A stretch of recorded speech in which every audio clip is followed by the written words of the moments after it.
নমস্কার। আজকের আলোচ্য বিষয় হলো কোলোসিন। তো কোলোসিন মেডিসিনটি আলোচনার পূর্বে বলে রাখি যে কোলোসিন মেডিসিনটি কিভাবে প্রস্তুত হয়। এটি মূলত তেতো শসা থেকে প্রস্তুত করা হয়। তেতো শসা।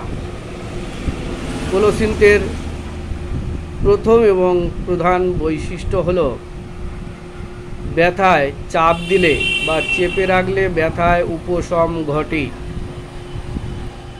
যাদের আত্মমর্যাদাবোধ অত্যন্ত বেশি এবং কথায় কথায় যে অল্পেই আঘাত পেয়ে রেগে যায়, বিরক্ত হয় এবং কোনোরূপ স্নায়ুশূল কষ্ট পায়, তখন কিন্তু কোলোসিন প্রায় আমাদের বেশ উপকারে আসে বা বেশ কাজে লাগে।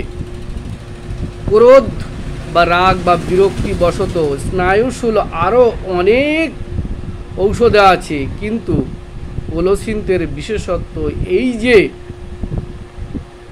এই ব্যথা চেপে ধরলে কি হয়, কমে যায়, রোগের উপশম হয়।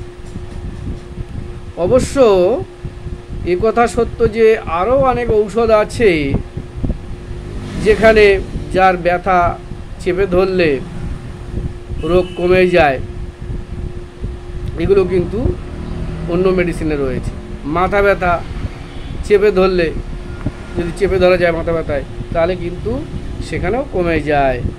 আবার পেট ব্যথা যদি পেট ব্যথা করে থাকে, তাহলে পেট যদি চেপে ধরা হয় চাপ দিয়ে, তাহলে সেখানেও দেখা যাবে যে ব্যথা কমে যাচ্ছে।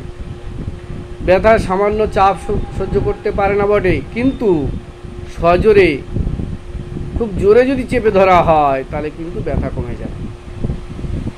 কোলোসিন কিন্তু তেমন নয়। তার ব্যথা কেমন হয়, যেখানে হোক না কেন, মাথায় বলুন, মাথায় হোক আর দাঁতে বলুন, পেটে বলুন, পায়ে বলুন, যেখানেই হোক না কেন, সকল জায়গার ব্যথা সকল সময় সজোরে কিন্তু জোরে চেপে ধরলে কমে যায়।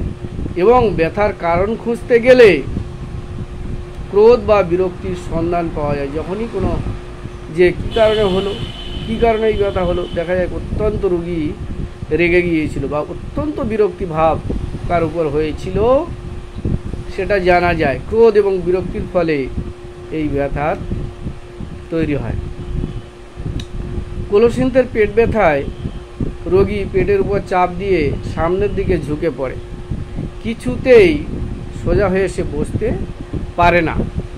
ছোট ছোট ছেলেমেয়েরা কী হয়, শয্যাশায়ী অবস্থায় মানে শুয়ে থাকলে পা গুটিয়ে বুকের মধ্যে নিয়ে, কুকুর যেমন শুয়ে থাকে কুণ্ডুলি পাকিয়ে, ঠিক তেমনি কুকুরের মতো কুণ্ডুলি পাকিয়ে শুয়ে থাকতে চায় ব্যথার জন্য। ব্যথা বিশ্রামকালে কি হয়, বৃদ্ধিও ঘটে থাকে, অ্যাগ্রাভেশন হয় এবং নড়াচড়া করলে তখন কিন্তু উপশম হয়, বা রোগী কিন্তু উপশম হলেও স্থির থাকতে পারে না। সময় সময় কি হয়, ব্যথার জন্য তীব্রতায় রোগী বমি করতে থাকে। এত ব্যথা হয় এই কোলোসিনের রোগী ব্যথার জন্য কিন্তু তার বমি করার টেন্ডেন্সি বা প্রবণতা দেখা যায়।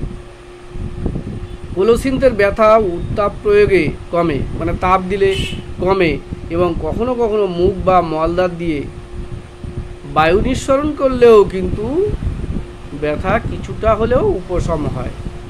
কোলোসিনের দ্বিতীয় কথা হলো ক্রোধজনিত অসুস্থতা, অর্থাৎ রাগের। কোলোসিন অত্যন্ত অহংকারী হয়ে থাকে এবং এত অহংকারী হয় যে তার থেকে সে বেশি ক্রোধী হয়। কাজেই অহংকারবশত সে রেগে যায় এবং তার নানাবিধ যন্ত্রণা দেখা দেয়।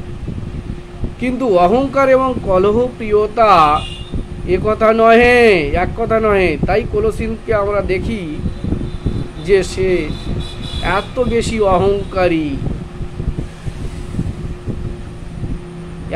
অহংকারী যে সে প্রতিবাদ করিতেও ঘৃণাবোধ করে। প্রতিবাদ করলে ঘৃণাবোধ করে এবং কি হয়, ক্রোধ চেপে রাখে, রাগকে চেপে রেখে অসুস্থ হয়ে পড়ে। অতএব যেখানে আমরা দেখব রোগী অত্যন্ত অহংকারী এবং ক্রোধ চেপে রাখবার ফলে কি হয়, যন্ত্রণা দেখা দিয়েছে, সেইখানে কিন্তু আমরা একবার কোলোসিন্থের কথা মনে করব। এবং যদি দেখা যায় এরপরে রোগী তার বেদনাযুক্ত স্থানটি জায়গাটি আরও সজোরে চেপে আছে বা চেপে ধরে আছে, তাহলে আমরা নিশ্চয়ই কোলোসিন প্রয়োগ করব। কোলোসিন্থের কথা অবশ্যই কিন্তু আমরা ভাবব যে ক্রোধজনিত অসুস্থতা এবং ব্যথা চেপে ধরলে উপশম, এই দুটি লক্ষণ যদি বর্তমান থাকে তাহলে কোলোসিনটি হলো শ্রেষ্ঠ ঔষধ। 3 নম্বর যদি হয় এর মাথা ব্যথা, উদরাময়, ভেদ বমি, ইত্যাদিতে আমরা কোলোসিন্থের কথা মনে রাখব। কোলোসিন্থের 3 নম্বর কথা হলো আহারের পরে রোগ বৃদ্ধি। আহারের পরে আমাশয়, উদরাময় সামান্য কিছু আহার করলেই রোগ বৃদ্ধি হয়। এ কিন্তু আলু সহ্য করতে পারে না, আলু সহ্য করতে পারে না। শিশুর যদি দাঁত ওঠার সময় হয় আমাশয় এবং উদরাময় দেখা দেয়, কোলোসিন্থের একটি লক্ষণ। মলত্যাগ কলে মানে মল ত্যাগ করবার সময় কি হয়, কুণ্ঠন মানে কোঁত দিতে হয় এবং বায়ু নিঃসরণ হয় যদি হয়, এবং মল যদি সবুজ বা রক্ত মিশ্রিত হয়, তাহলে আমরা কোলোসিন্থের কথা ভাবব। কোলোসিন্থের 4 নম্বর কথা হলো ব্যথার সঙ্গে বমি হবে। নিদারুণ পেট ব্যথা, পেট ব্যথার জন্য বমি, ব্যথা যত বৃদ্ধি পায় বমিও তত বৃদ্ধি পায় এবং পেট খালি না হওয়া পর্যন্ত ব্যথা বমি চলতে